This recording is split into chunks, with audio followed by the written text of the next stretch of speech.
All right, everybody, I think we're going to go ahead and get started. Can you guys hear us okay online? Yes. Yes. Okay, great. Perfect.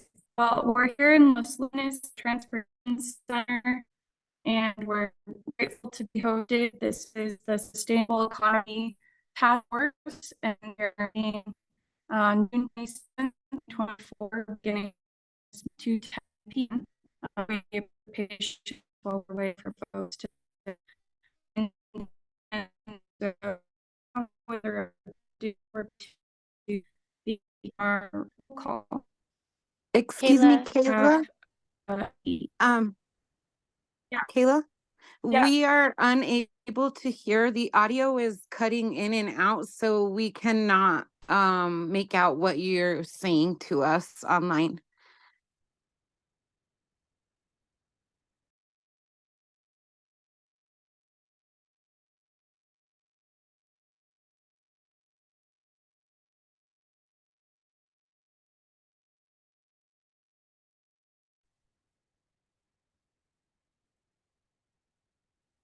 And now we hear nothing.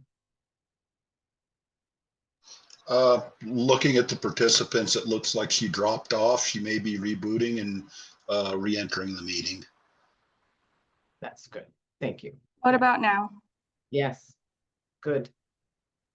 Good? Yes, Okay, and sounds let's good. just, I guess one of our computers dropped off with Wi-Fi, so we're just going to make sure our audio is working on this end. Great.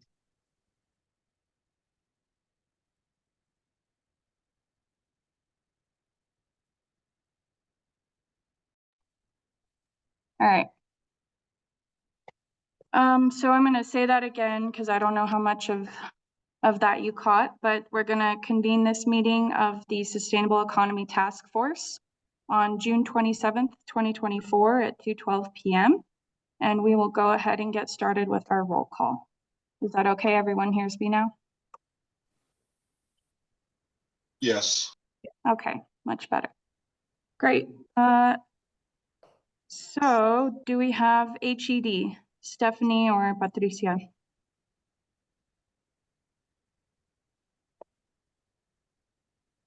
All right. Do we have GSD? Yes, Secretary Doucette. Okay. Do we have PED?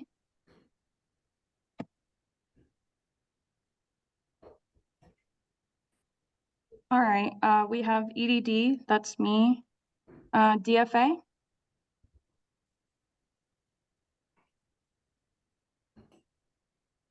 Do we have someone from MNERD?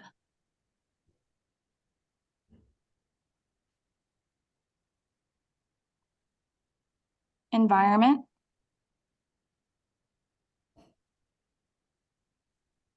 I'm here. I don't know if it needs to be the designated appointee or if I count. I think that's fine. State lands?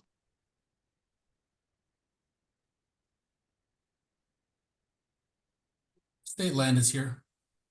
Okay. Department of Workforce Solutions? This is Raquel. I'm here. Okay. Tax and Rev? Lucinda Cito here. Hi there. Chair Poviwa is not with us today. Do we have IAD? Present. Hi, Michael. State Investment Council. Yeah, Charlie Walman's here. Great. Okay. And I saw MNERD a second ago. I think they may have had a Wi-Fi issue. So in their presenting, we'll go ahead and mark them as present. Yeah, so I think with that, we're probably good to get started. Let's go ahead and approve our agenda.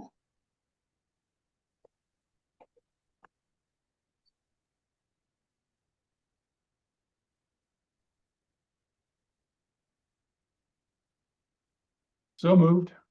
Second. Oh, we don't have it up. Just got to drop it in the chat for you guys.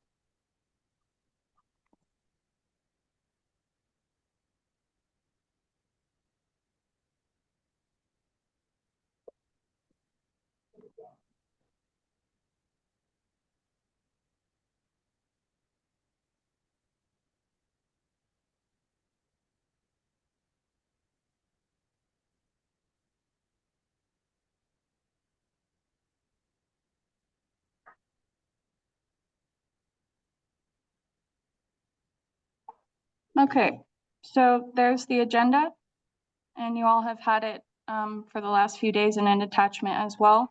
Do we have a motion to approve that? Yep. So moved. Second, Who was the first motion? That was SIC. Okay, thank you. And second from GSD? GSD, yes. Perfect, thank you. Okay, now we're going to go to minutes from our previous meeting.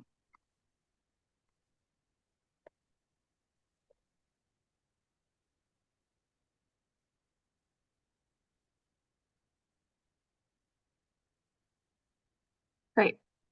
There are those. And you guys have those in an email attachment as well. Do we have a motion to approve those minutes from May? So moved, GSD. Oops, sorry, I think we have to vote on the approval of the agenda, sorry. All in favor? Aye. Aye. Aye. Any opposed? No. Okay, sorry, let's take another motion to approve the minutes from our last meeting. So moved, GSD. Seconded, Tax and Rev. Okay, all in favor? Aye. Aye. Aye. Okay. Great. Well, I think since we dropped off on our other computer, Crystal, I'm gonna have you go ahead and help me with screen sharing for this portion of the meeting, if that's okay. Just a second, folks. Yeah, give me just 1 minute.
All right, thank you, Crystal. So we convene this meeting in Los Lunas. We have a couple folks here with us in the audience, and we wanted to make sure we had you guys up on the screen for them. But so now we do, and we can get started. This meeting is on the topic of community benefits, which is something that has come to the forefront because of all of the massive federal funding opportunities that are available right now, a lot of which require community benefit plans. But some state and municipal counterparts have been thinking about these questions for a long time. So I'm just going to go ahead and walk you through some quick intro slides, and then we'll get on to our presentations. We have a great roster of folks here to talk with you today. So next slide.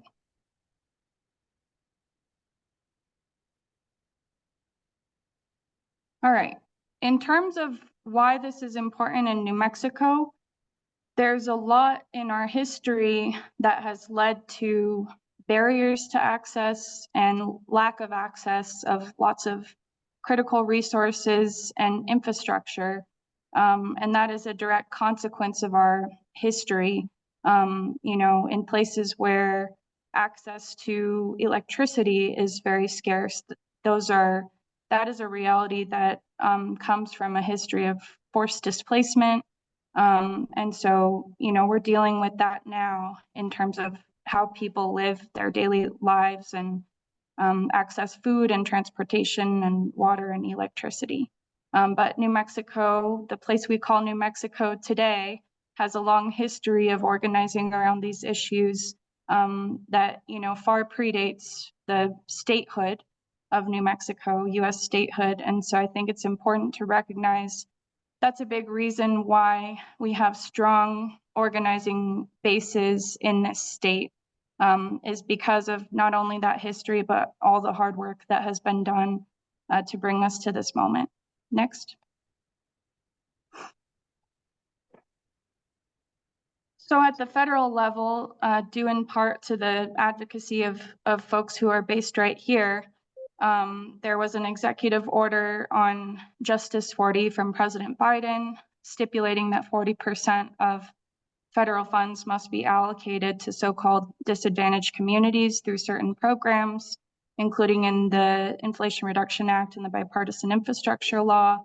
And so a lot of those funding opportunities, the competitive ones, a lot of them require community benefit plans. And a lot of people are thinking about these issues for the first time. But my point here is to also highlight those that have been thinking about this far before we had to make these considerations for our federal funding applications.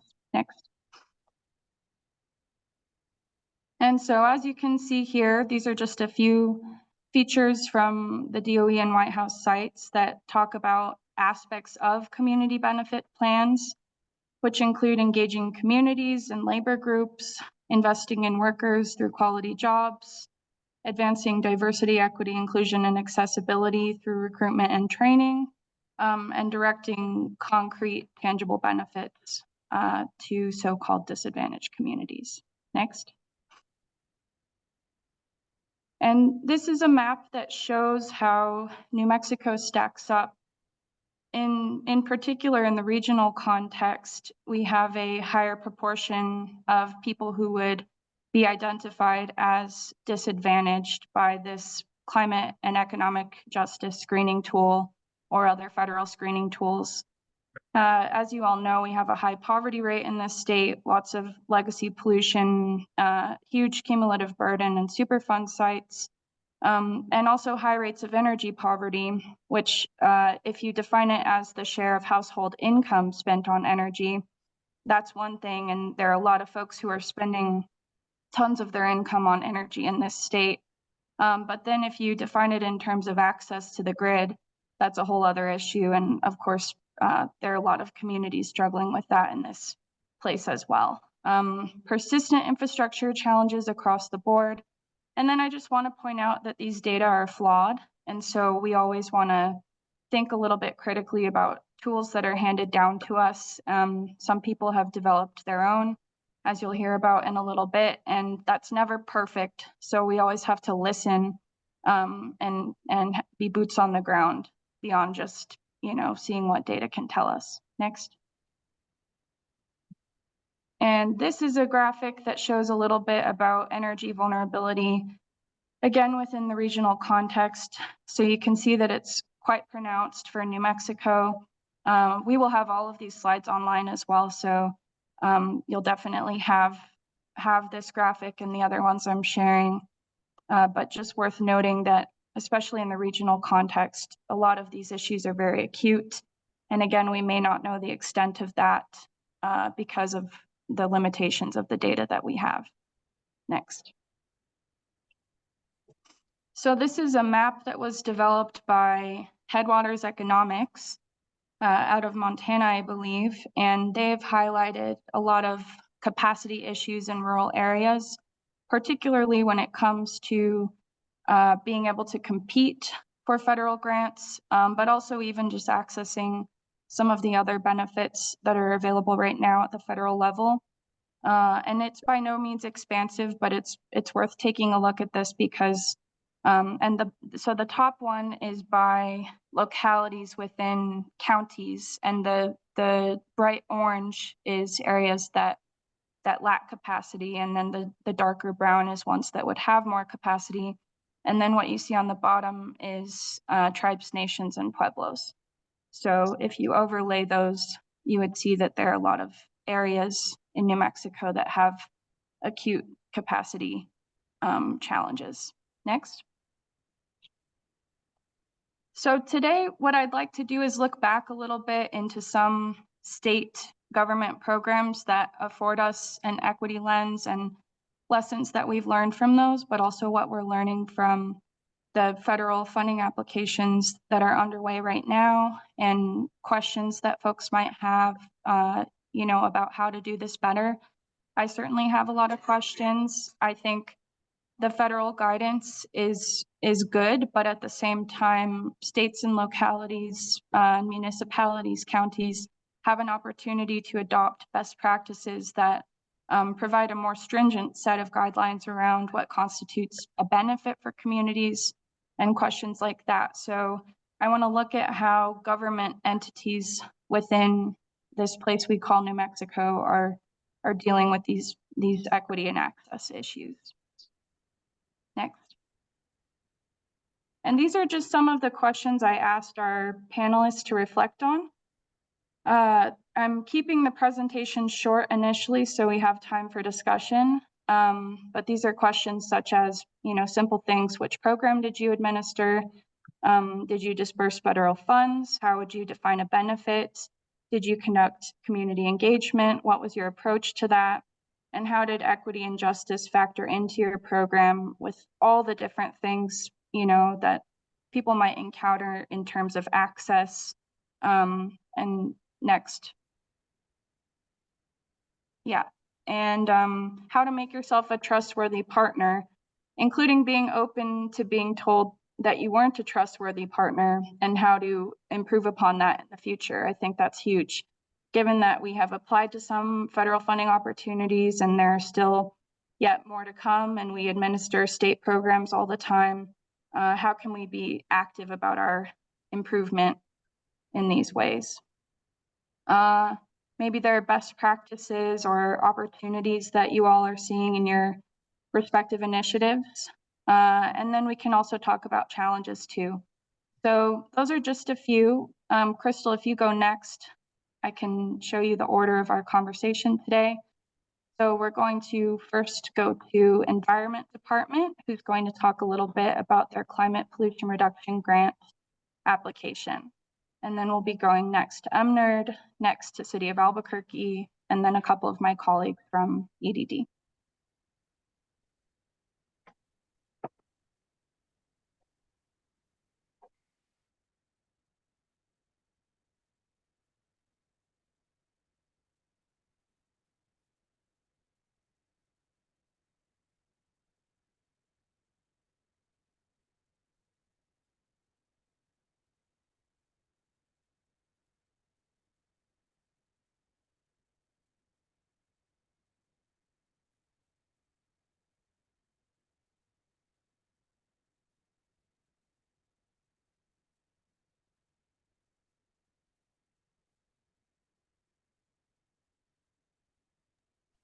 Great, Amy, over to you.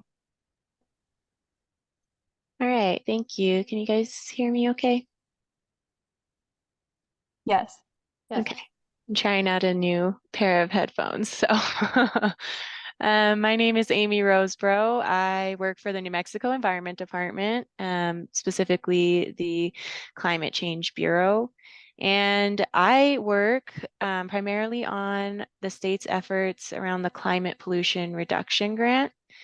And the Climate Pollution Reduction Grant was granted to us last summer. And the first deliverable for it was to create a priority climate action plan, which I was lucky enough to present to you guys on, I believe in December, late December. And the priority climate action plan was really the primary goal was to outline how the state can decrease carbon emissions in a short time period. And a huge focus of that was outreach and engagement to see what the community wanted in this plan, and also what benefits could come from carbon reduction measures that you might not think, such as workforce opportunities and other community benefits. So that's what I'll be talking to you guys about today. If I could go to the next slide, please. So as Kayla was saying, obviously outreach and engagement is a huge focus in all of the federal grants right now. This grant, the Climate Pollution Reduction Grant, came from the Environmental Protection Agency. And the Priority Climate Action Plan, or PCAP, we really wanted to involve the community as much as possible, even though it was just a super short time period. We wanted the outreach and engagement to be as meaningful as we could make it. And in order to do that, we partnered with the Center for Civic Policy, led by Michael Guerrero, who's in attendance today. And that really allowed us to reach communities, reach people that we would never have been able to, just the network that we have here at the state. So that was essential in our outreach and engagement efforts. And they really, they created the outreach and engagement plan for us and then assisted us in implementing it. And there were three main components, the first of which was in-person and virtual engagement sessions. We had a meeting in Gallup at the UNM Gallup branch, a meeting in Baird at their community center, a meeting in Tucumcari at the North American Wind Research and Training Center, and then a big virtual meeting. What we wanted to get out of these meetings was people's around different sections of the state. How did people feel about the measures we were proposing to include in the climate action plan? What were important to them in those specific communities? What benefits did they see from those measures? What challenges did they see from those measures? So that we could really assess what we were including in the plan and make it as beneficial and effective as we could, particularly for low-income and disadvantaged communities as outlined by the grant requirements. And so we really found that the in-person engagement meetings were just extremely well attended and well participated in. And I'm excited to go back to these places in the next steps of this grant because there was so many people that wanted to be involved and had great things to say that we were able to include in the plan. And so that was kind of the first stage of our outreach and engagement. We also did an online survey and phone and text banking, both of which the Center for Civic Policy created push cards for using a QR code. And Center for Civic Policy and us here at the state, we handed those push cards out at a lot of events and sent the survey out through as many networks as we could. The phone and text banking ended up really reaching a ton of people, and it had the same questions as the online survey, and that also mimicked our in-person and community engagement sessions, just really trying to get at what people prioritized as far as climate action in this state. And so I think those three methods combined, and yes, I see the question, New Mexico Prospera Coalition. So we work directly with Center for Civic Policy, but you're right, Center for Civic Policy then partnered with the New Mexico Prospera Coalition, and all of the input from the Prospera Coalition was included in the engagement that was done. So super integral, as Nana just said. So if we could go to the next slide, please.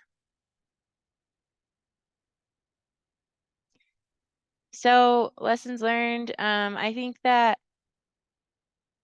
this deadline, it was super tight for us and we weren't as prepared as we could have been. So I think that being better prepared for the inevitable that these federal deadlines are going to be super tight and we need to be prepared to have meaningful outreach and engagement in each of these processes is it's just necessary and it's completely essential. And so we're working on that here at the state, kind of trying to be more prepared for how to include outreach and engagement in a slew of different projects, even when there's tight deadlines. And I think that one of the biggest ways that we were able to reach so many people, like I said, was partnering with New Mexico Prospera Coalition and Center for Civic Policy, just truly without whom we couldn't have reached the amount of people we reached. And that really, really added to the success that we were able to have. And I think that we really tried to diversify the methods that we use so that we could reach diverse crowds. So we went in person, we did virtual, we did the online survey, we did the phone and text banking to reach people who maybe we didn't have on our email list. So I think that that was actually a pretty successful method for us, looking to even extend that further, extend those methods and extend the ways in which we reach people for our future work, which I'll describe a bit right now. We're going to move on in this process into creating a comprehensive climate action plan, which we have slightly more time for. It will be due in July of 2025. And so that's a year from now. And we're really excited to extend the amount of outreach and engagement we do through going to these communities in person multiple times and having people included in the process, even from an earlier stage, from the beginning to the end. Just being able to have even more of a meaningful outreach.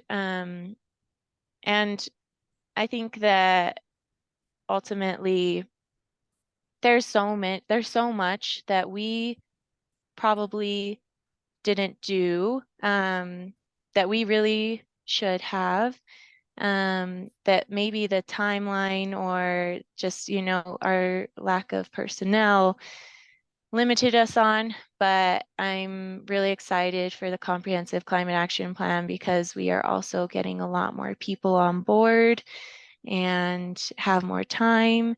And so I'm really hoping to have an even more active engagement for this process. And I'm really excited to also engage all of the departments in the state. I think that will be, again, really important. So I'll be in contact with all of you guys about that. And I see Michael's hand up. I wanted to make sure if he had anything to add. Yeah, thanks, Amy. So as Anadith mentioned in the chat, so CCP was the fiscal sponsor for the contract with the state on behalf of the Prospera Coalition. So there are 10 organizations involved with that. And given that, I mean, really, it was a 1 month effort to implement this. So it couldn't have happened. At least the amount of outreach and community engagement we were able to do really could not have happened if not for the coalition efforts. So groups like Yucca, Working Families Party, Wilderness Society, and others that reached out to people and got them engaged in the online survey, the phone survey, and community meetings.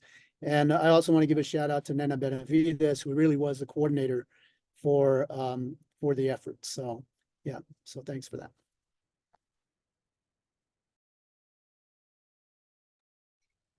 yeah, I think without you guys, it would have been much less successful. And I'm really proud of the work that we were able to do. So I thank you all.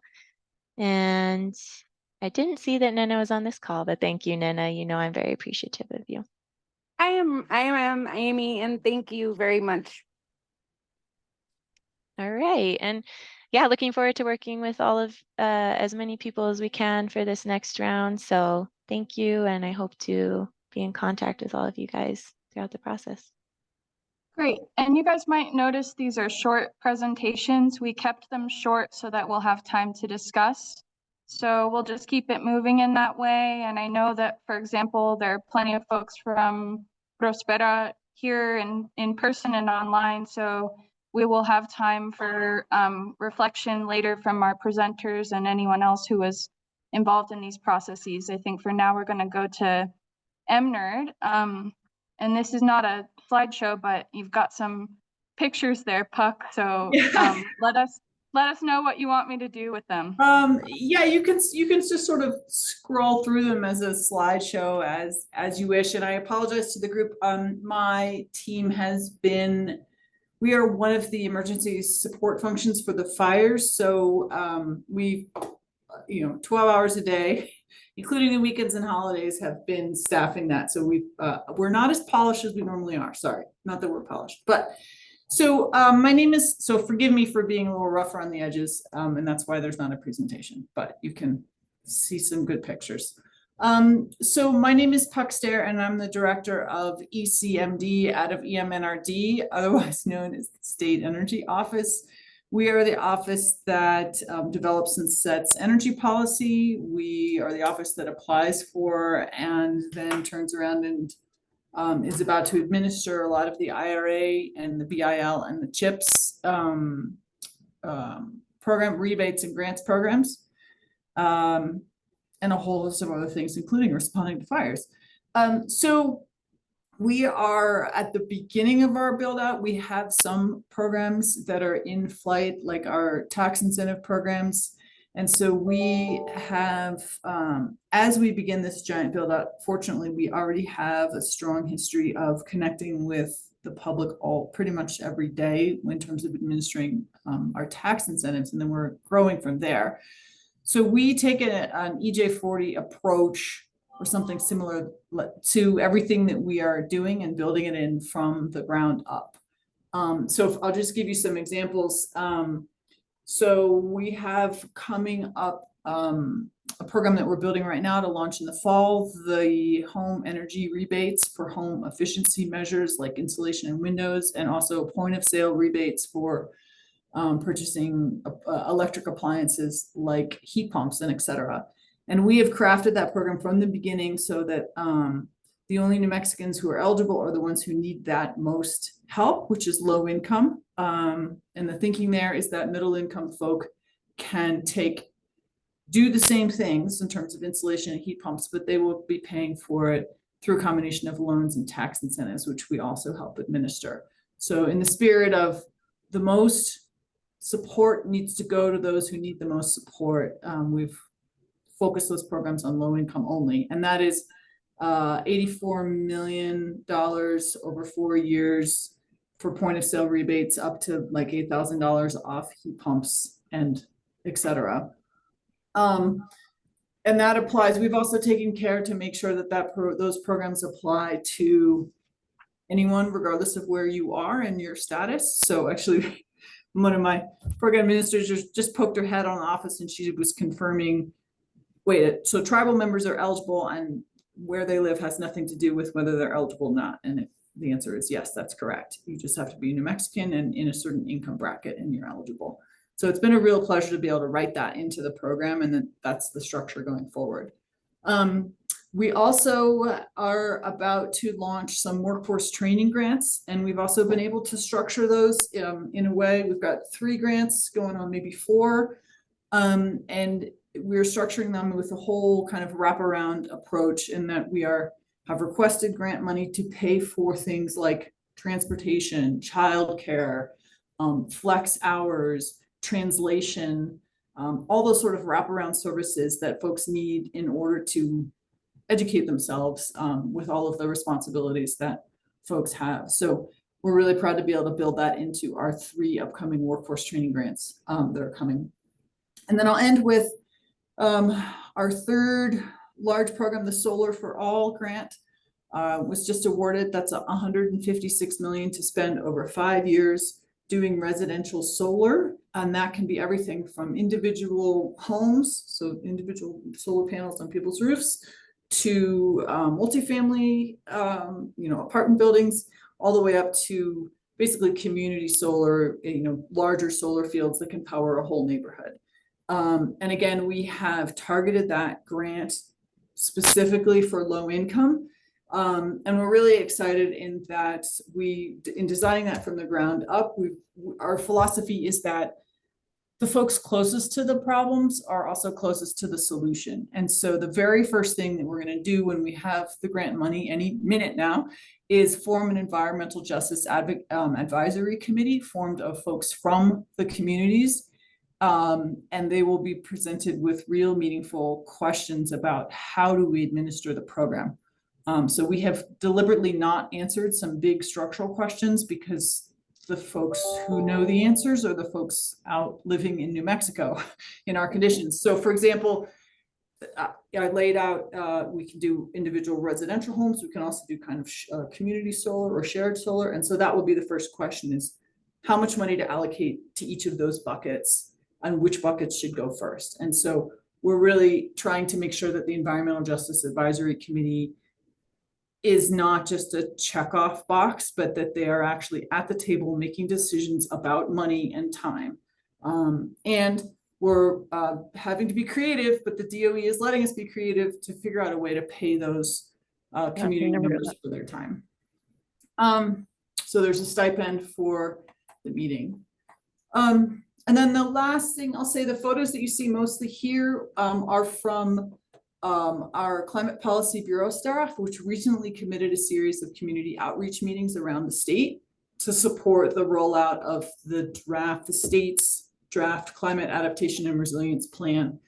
We visited 6 communities in the south, in the central, and the northwest of New Mexico to present the draft plan. And we deliberately made the decision to hold more meetings in rural communities because of the history of those communities being or feeling overlooked. So we we're trying to maybe compensate or just really make sure. And we got some great feedback. Lots of participants were noting increased aridity and heat in their lives. It was very helpful to us to really learn about the concern that people have for their animals, whether pets or livestock, and that needs to be part of the community plan. So that was a very helpful input to us to integrate into the plan. And then I'll just close with some lessons learned. We have 4 so far. The first lesson is, I'll just quote the African philosopher Bayo Akinwumi, who says, "The times are urgent, slow down." And how I interpret that is the mindset or the thinking that got us into this climate situation is not going to be the mindset that will help us get out of it. So if we're into rush, rush, rush, go, go, go, do, that's exactly what created this problem or these problems in the first place. So the times are urgent, he says, slow down. All of us are given 2 ears and 1 mouth, and we believe in using them in that proportion. Trust is consistency over time. And we've learned for the lesson number 4 is it's important to communicate even when there's nothing to communicate. So we've started a monthly newsletter, and sometimes what we say in the newsletter is, "Hi, this is your monthly newsletter, nothing to report." But it just helps everyone around you feel trust and feel like they know what is happening. So communicate even when there's nothing to communicate. And with that, I will yield my time to someone else. Thank you very much, Puck. We're going to get our next presentation up here, and we're ready for our City of Albuquerque folks who are here in person. So I'll turn you over to them. Let's see. I guess I'm okay to just go. I am Roger Valdez, and I work with the Office of Equity and Inclusion at the City of Albuquerque. And we are, where we go? Is it, I don't think it's bad, is it? Okay, can you hear me? Everybody can hear me okay. It's coming from somewhere. No, it's coming from somewhere. It wasn't happening when she was on. That's not my phone. Okay, how about now? The echoing? No, no echo. Okay, good. Sorry about that. Roger Valdez, Office of Equity and Inclusion, City of Albuquerque. And I'm here to talk about Albuquerque's Justice 40 program and the office and the oversight and coordinating committee that was created by an executive order by the mayor in 2023. You can go to the next slide. And I want to acknowledge the work that's been done over decades, many decades. In the room with us today is Dr. Sofia Martinez, who, along with others in the community, like Richard Moore and many hundreds of others over the years and thousands across the country, have raised the issues of environmental justice and injustice. And when we talk about environmental justice, we're talking about reversing and preventing the effects of the geographic location of harmful materials and uses in places that are disproportionately people of color and people of lower economic status.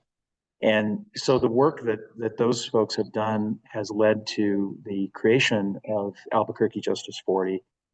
And what environmental justice really does is create a nexus between the economy, the built environment, the natural environment, and quality of life. And so when we think of community benefits for Justice 40, it's really a culture change that shifts and really defers to community priorities rather than, especially when seeking federal funds, rather than the government agency determining what the agenda is. The community actually is setting that in the work that they've done. So I'm going to try to lower the volume here. Has their mic on, I think. Yeah, I don't know what it is, but anyway, so trying to, well, there's us right there. Is that better? I don't know. Yeah, there you go. Okay. So community benefits is really deferring to the community priorities, particularly when applying for federal funds, and really for all grant programs, and really in terms of changing the culture of government so that community is really setting the priorities and government is collaborating with community to fulfill those priorities. This is particularly important in these areas that have been mapped, as Kayla pointed out, and as areas that have multiple impacts, and those have been determined to be the places where 40% of the resources should be allocated. And so the Oversight and Coordinating Committee has been working on that, and we've been successful in developing our own Justice 40 map to look at assets, not just deficits. The CJS tool kind of looks at the deficits and the challenges, while our asset map tries to focus on some community assets that can be mapped to offset those. Again, it was the executive order was the first of its kind in the nation to focus on the city level. And then we did conduct a community survey to begin to understand better what the community's issues were and how well they understood Justice 40, and to educate the community on the opportunities that were available at all levels of government to focus on reversing the effects of environmental injustice. The challenges we've had is, staff turnover changes that are always happening, and as we've heard already, staff can be thin sometimes, and that does test the trust of the community when things are constantly changing. limited community-based organization capacity. So what we found is, there's a limit to what community organizations can do in terms of grant writing and administration of very complicated federal grant applications. And even when they are successful, managing those effectively and getting the money allocated and spent. And then the very rapid grant timelines that we've all seen over the last year, where the timelines are very quick, and that makes it difficult to do what we're trying to do, which is to put community priorities first, because it's hard to learn those and get those authentically in such a short period of time, and to build that trust. So the opportunities, community-based organization engagement, which we've been doing, the community change grant process is presenting a chance to try community-centered applications. And then we need to do more evaluation of systems change, both process and outcomes evaluation. Are we really having an effect on city culture? Are we just going through the motions, or are we actually achieving some level of culture shift that prioritizes community priorities first? And then Alice is going to talk about the community pollution reduction grant opportunity, which I think those two things are beginning to merge in Albuquerque. And then, one example of community-driven agenda, the community-driven agenda for this work is merging sustainability and affordability. So energy efficiencies in the built environment, multifamily, single family, create, benefits for carbon emissions. Energy efficiencies also create affordability for residents, and they also preserve existing affordable housing. If we can condition those improvements on keeping rents affordable and possibly acquiring those properties over time in a community land trust or cooperatively owned housing. So anyway, that's in a nutshell what we've been doing with Justice 40, and now I'll turn it over to Alice, who'll talk about CPRG. Thank you, Roger. Next slide. So I cannot talk about the CPRG planning grant without talking about the implementation grant. The real struggle that we experienced when it came to community benefits and community outreach, you can see in the above phase 1 timeline, the city was really struggled in terms of our ability to do meaningful community engagement because we had a comedy of errors that led to us, doing the best we can, but not having the financial support of our planning grant to actually do a lot of this work in the beginning. And, oh, sorry, one second, everyone. And you just have to mute. There we go. So this just gives you a quick snapshot of the timelines. And the one thing I want to highlight to everyone is that the Priority Climate Action Plan was a singular document that tied future funding opportunities to this implementation grant, which is much, much larger. So folks who aren't familiar with this process, just know that there's a lot of effort to get meaningful community engagement for this, what was called a Priority Climate Action Plan, but is really a list of projects that we were seeking funding for this second component. So maybe we'll hop to the next slide, and I'll provide our overarching takeaways from this process. So so much like Amy, we have the exact same grant, the planning grant, which we're super excited to have.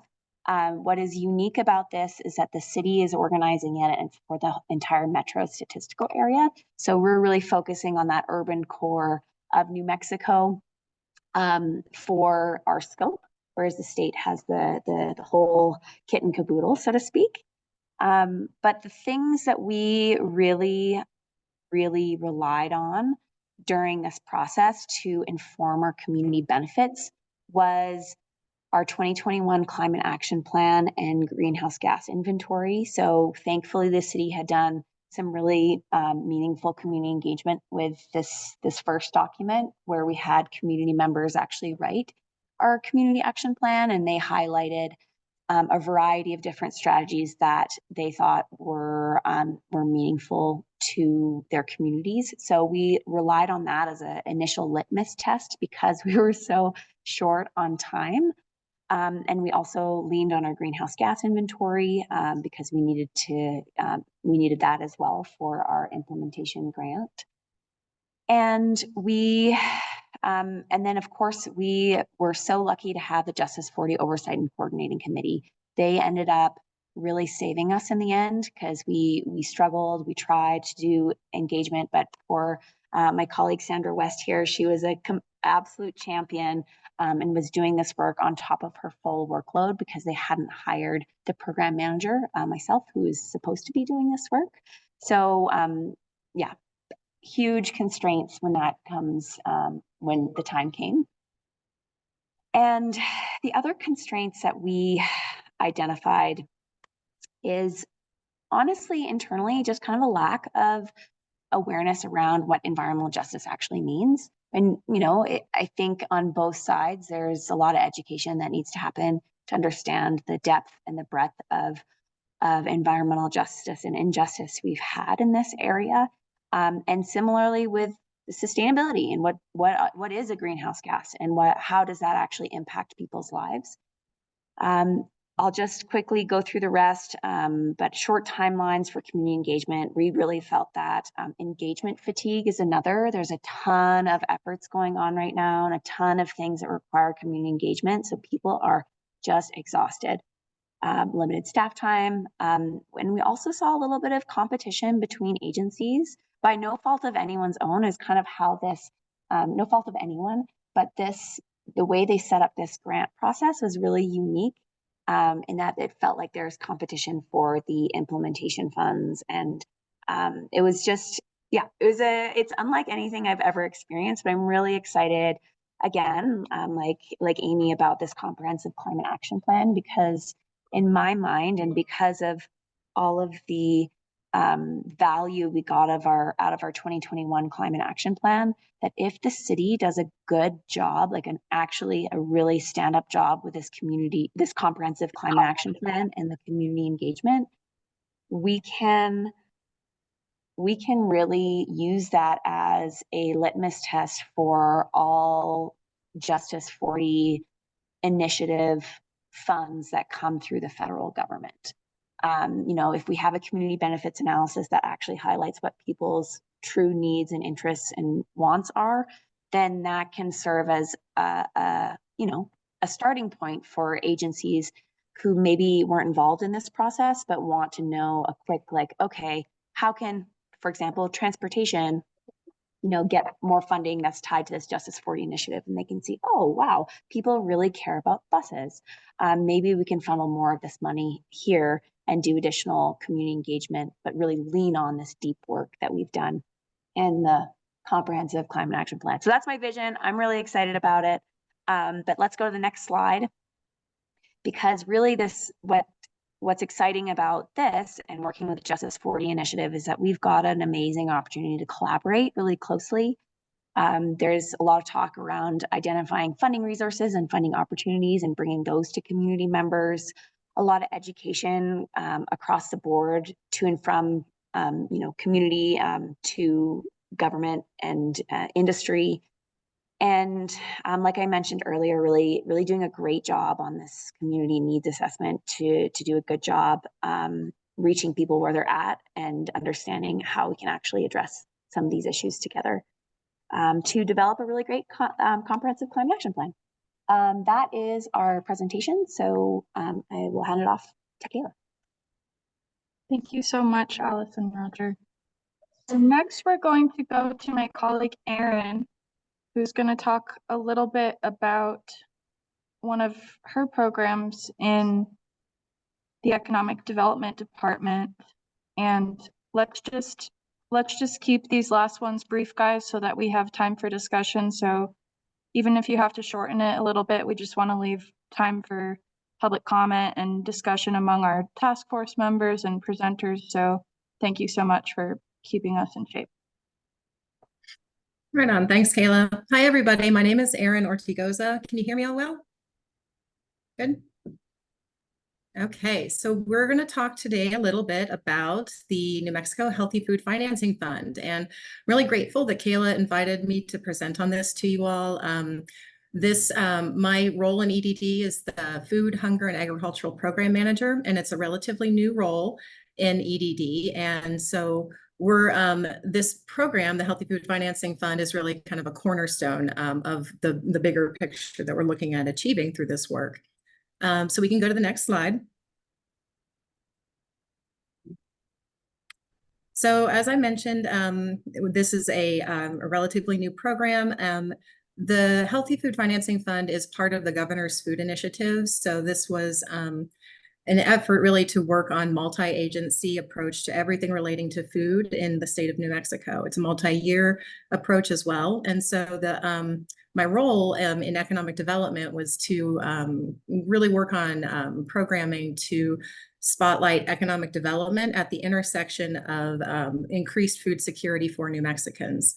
And this is really taking the shape of strengthening alternate market channels within our state, focusing on everything from production to food retail, and also increasing the capacity for businesses to sell into emerging institutional buyer programs like our New Mexico Grown for schools and senior centers and early childcare facilities and now food banks. So like I mentioned, this is a grant program currently, but we are building out into looking at other financial tools that we can bring online, like relationship-based lending, low interest rate lending, and I'll talk a bit more about that at the very end of this brief presentation. We can go to the next slide. So in FY23, we had our inaugural grant round, and we were working with about $400,000 from state funding. EDD was actually able to contribute another $110,000. So we funded 13 projects in this first round. We had quite a response. We had a total of about 72 applications submitted for this very initial round, with over $4.7 million in total capital requests. So as you see, there is definitely a desire in the community for this type of what I really call impact investment in our food and agricultural sector. And so this first round, we really did focus on some of these diversity in project types as well as project localities. So with limited funding, that was a challenge, but we really did feel that the kind of initial projects were very powerful. And I'll go to the next slide. This is our current grant cycle that we're in right now. We were able to build out from that first round of awardees to fund 20 more projects, again, in distinct areas throughout the state. These, just to kind of give a sense, these projects are literally like increasing efficiencies in food production, that especially for those growers that are working with regenerative practices or traditional growing practices, there's equipment that's special for that, and it's expensive. And so when we think about what kinds of things these businesses need, really to thrive and really to be competitive, even within a regional market, that's the kind of support that we're looking into providing them through this program. In addition to production, there's also the food safe storage on site and in distribution capabilities, because we're talking about growing food in our state for purchase in our state. We have to adhere to certain food safety guidelines. So when it comes to, the heat of the summer, moving food around to kind of, vast distances, we need refrigerated transport. We need regional nodes of aggregation capabilities. We have a lot more food hub type, facilities developing all around the state that are going to be purchasing from a lot of small and mid-scale growers, aggregating that product to service those larger scale buyers like schools that could buy 1,000 pounds of carrots weekly. And so, these types of market channels are really essential when we think about providing the nutrition that we know how to grow. The agricultural heritage is a living agricultural heritage in our state, and it's quite diverse. So we have the capabilities to do this. We really just need to be continuing to support the people that want to do this work, can do this work, and help them have an economically viable company through this important food system channel. So, the other part of our most recent funding allocation was a lot of investment went to food retail. Several cooperatives in what we would call food deserts, in the state where there's little to no access to fresh produce. Also, independent retailers, we've seen both. So we're going to continue to focus on that independent retailer modality as well, especially those that want to purchase from local farmers and ranchers, and working on the steps in between to build out entrepreneurial opportunities. Okay, and we can go to the next slide. So in summary, well, not in summary, moving forward, we have also the really great news that New Mexico was awarded our full request for the National Healthy Food Financing Initiative grant. We were awarded $3 million for over 5 years to continue building out public-private partnerships to support healthy food financing initiatives. And so we have 5 very strong partners. This is just now getting started. So this will be something that we're going to be going back out to community largely for the first year, doing a lot of listening sessions and really being responsive to what we hear is needed with regard to the different capital approaches. We're going to be working on credit enhancement programs as well as technical assistance tailored to what people say they need. So with that, I will end the presentation. I really appreciate your all's your attention today. Thank you so much. Thank you, Erin. Now we have another colleague of mine here in person. So this is my colleague Rita, and you're gonna see her here at the podium. Hello. Can everybody see me and hear me online? Okay, Yes. I'll take that as a yes. Oh, thank you. Okay, my name is Rita Karina Veleta. My pronouns are she, her. And I am a JEDI coordinator for the Justice, Equity, Diversity, and Inclusion Office within EDD. Can you go to the next slide, please? So the JEDI office was created with the mission to directly address systemic inequities and barriers for New Mexico business owners in EDD by supporting those programs and by creating business tools that aid the growth of socially and economically disadvantaged businesses. We've stayed true to that mission through creating programming such as small contracts with community partners who provide technical assistance in both English and Spanish to their community of entrepreneurs. Our office is no longer as new, but we're still fairly new. It was started by my colleague, Shawnee Harvey in 2021, and then I joined her in August of 2022. And although from previous roles and experience that we've had, we knew that there was a need for targeted assistance in the rural and BIPOC communities in New Mexico, we were unsure of exactly what those needs were. So we took the time and the rest of that fiscal year when I joined EDD to make some community visits around the state to meet with community organizations and find out what their observations were of the needs in their communities. So we were able to meet with a few community partners like Empowerment Congress of Doña Ana County. We also met with the owner of Turtleback Co-working Space and Truth or Consequences. We met with a couple of organizations in Taos, the director of the Asian Business Collaborative in Albuquerque, and the leader of Southwest Native Assets Coalition, amongst others. What we were trying to do is we met with those organizations that were already part of the communities that we were trying to impact. Because neither my colleague Shawnee or I were part of those communities. And we understand that it can be very intimidating for a government employee to kind of show up and approach these communities because of a lot of the historical trauma that we talk about that those communities have experienced because of state and other forms of government. And so what we did is we heard them out, and through contracts, we were able to give them the funding so that they could provide technical assistance to the business owners in their communities. And I give this example to say that the work that we do in the JEDI office and that we've been doing for a few years now demonstrates some best practices, you could say, when it comes to working with marginalized communities in our state. And so on the screen, you can see how we define justice, equity, diversity, and inclusion. And this is what we have on our webpage. But I'd also like to share some other best practices that we've learned through doing this work for some years now.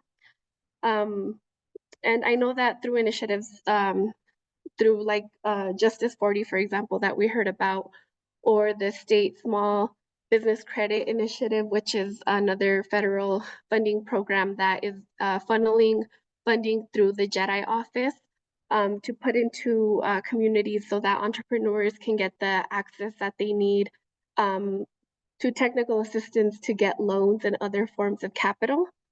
We know that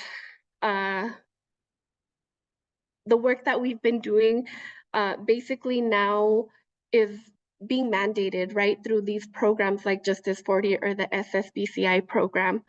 It's been work that in the spaces, and for those of us that are JEDI practitioners, it's really great news, and it's actually a huge win for us because this work that is something that we've been doing for so long. Now we get to see everybody in different spaces kind of do this work because now it's not optional.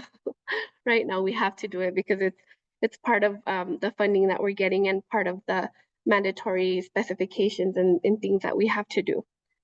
And so I think that it's actually pretty perfect that the Economic Transition Division and Kayla and the SEEK and the Set Force all kind of fall within JEDI office because it's just so important and instrumental that we implement these JEDI principles in everything that we do as we implement everything like the strategic plan and as we try to transition away from our reliance on the extraction of natural resources.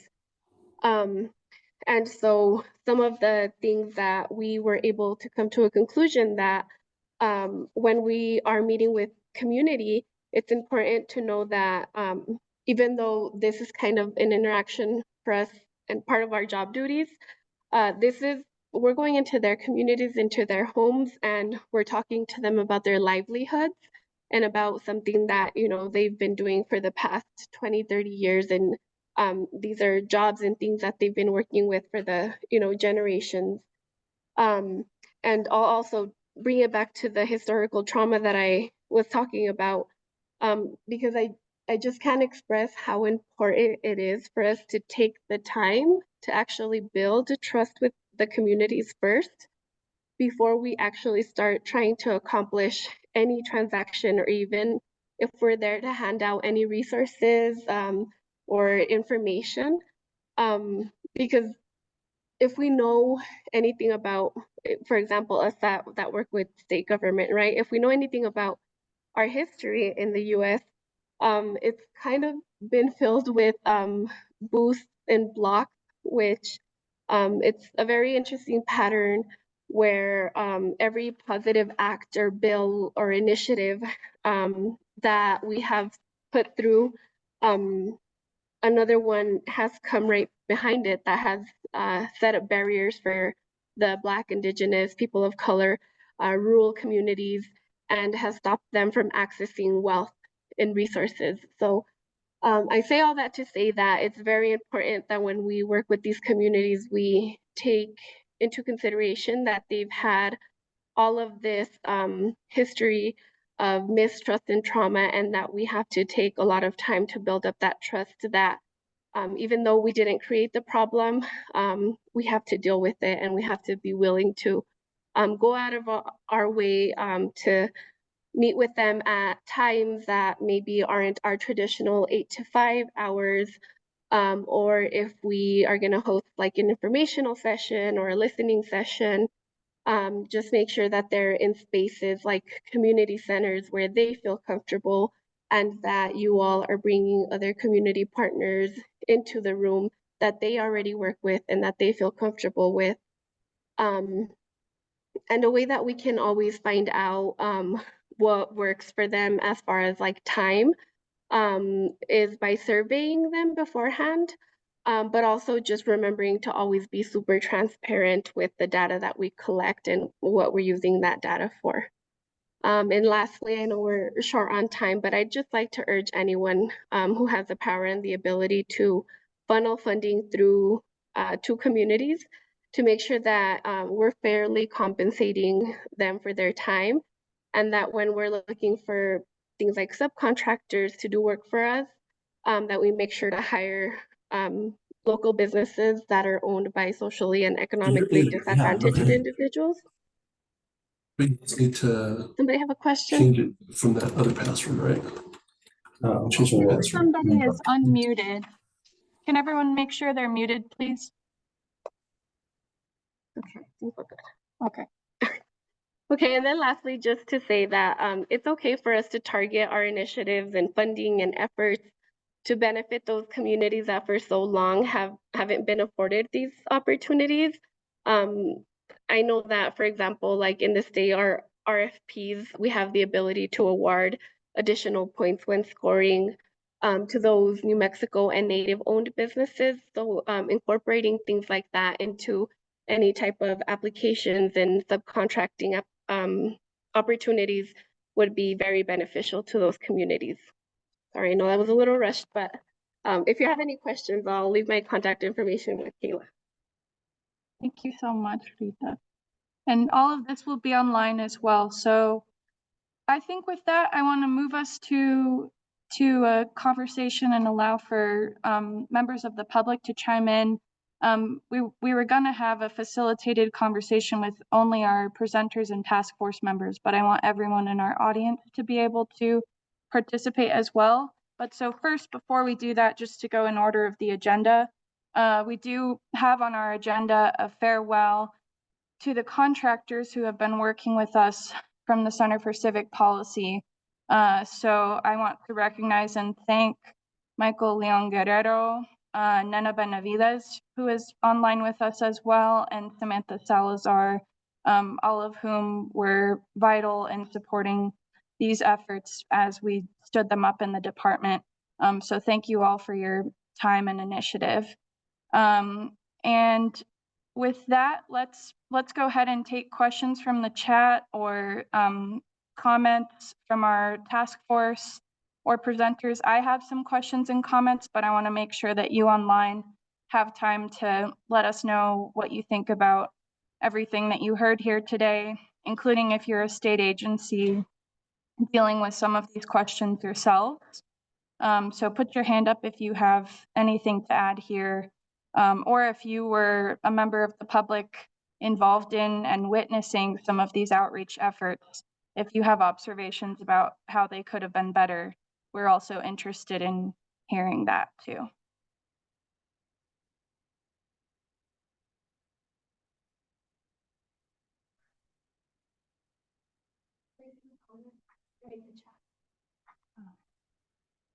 I think we don't have anything so far.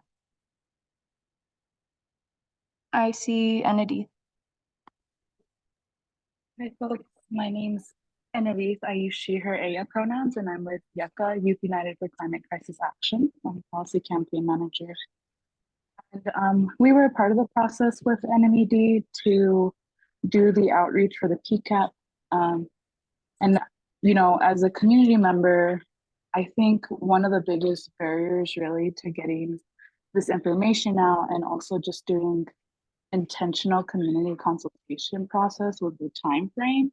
Michael had referenced it earlier that there is only about a month to be able to do this information, and you know, because the coalition came together, we were able to get around a good chunk of people to respond. But frankly, if we were able to have had those 6 months, I feel as though it could have adequately informed more of the PCAP application, and also could have gotten the word out to more community members who actually really do need this funding and who could benefit from it. So I think, you know, when it comes to community consultation, yes, it's important to be intentional about building that relationship, but it was also important to be considerate of the grassroots and the nonprofit organizations we're working with who themselves have limited capacity, and recognizing that, you know, a month is not enough to be able to come up with a concise plan or even get concise feedback statewide. It would have been great if we could have had those 6 months to actually be able to move forward with the community outreach and consultation process. Yeah, and it sounds like from what we're hearing today and just based on what I know and understand, there's so many important steps that go into that, and the listening is just step one. But really, like you were saying, Roger, if it's truly bottom-up design, and Puck, you mentioned this too, you're first asking what the needs are, and then you're forming your measures and your priorities around that. So that does take a lot of time. I think that's definitely a great point. Does anyone else have comments or questions on this? I know we also have DWS here with us and a few others who have worked on different federal funding applications, and I know that you guys have a system of regional reps and folks on the ground, but you've also done a fair amount of outreach for state and federal programs. So I don't want to limit us to our presenters, but any task force members have questions or ongoing challenges that you're struggling with?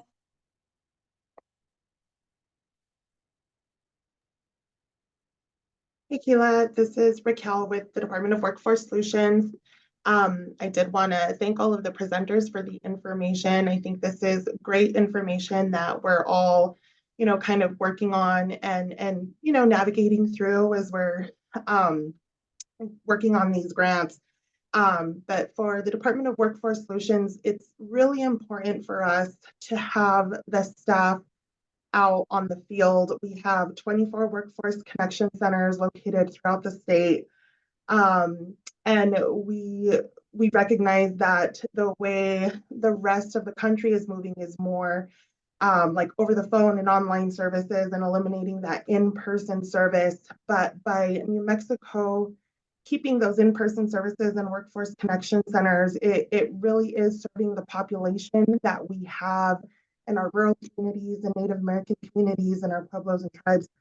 And it just really speaks really strongly to the state and what the department does to have people out in the communities to offer these programs and services as we partner with all of these other departments. People can just walk into the office, especially if there's issues with transportation. So we keep that in mind, right, is having people out in the field and where the community is when it comes to, you know, meeting people where they are and being able to include everybody and equitably serving the constituents. So I just wanted to throw that in there because we're fighting to keep our workforce connection centers open. And it really is really important for the department, for the state to keep our staff out in the field. Yeah, thank you so much for that, Raquel. And I saw that Michael Chacon has to jump off. And I also saw that some other folks had arrived late. So just so you know, we are counting you for attendance and we'll make sure that we note that. Well, we're nearing time, but I'll just tell you, these are things that I'm actively thinking about as I work on the statewide strategic plan. And if we have high uptake for those offers on community meetings, we could be hosting up to 35 of them around the state. So there could be a lot of people, you know, we're reaching out and offering, and then if people want to take us up on that, we'll certainly have a ton of those. So lots of time in the state car. But beyond that, we have a public input form. We're going to do some outreach through specific networks. We're going to have notices on the news and newspapers. We're going to mail things. So if any of you have recommendations about how to get the word out, I would love that. And also, as I've stated in past meetings, we would love policy memos from any of you who are in this space, who want to tell us what you would like to see in the plan, or even just a simple email or call to me. And yeah, we do have social media for the department, so we're planning on putting it there too, as well as in some of our newsletters. So Yeah, I really appreciate you all being here. I'm just going to run through things that I heard in this meeting, and then please know that I'm keeping it in mind and you're not limited to this meeting if you want to send me feedback later on. But I heard that it's important to survey issues, not just through surveys, but through listening sessions and things like that.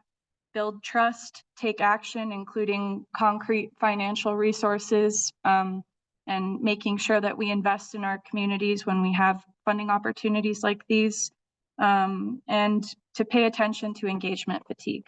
So I'll just check the chat to see if we have anything else here, and I don't see anything. Is there any further public comment?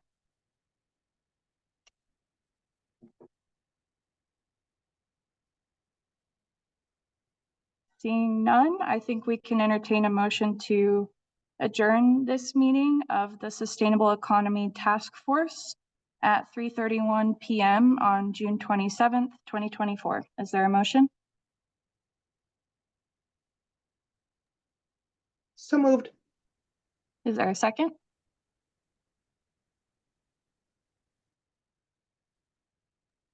Second. Great, thank you. All right, all in favor? Aye. Aye. Aye. All right, seeing none opposed, we're going to adjourn this meeting, and thank you all so much for your time. Thanks, Patricia. Okay, bye-bye.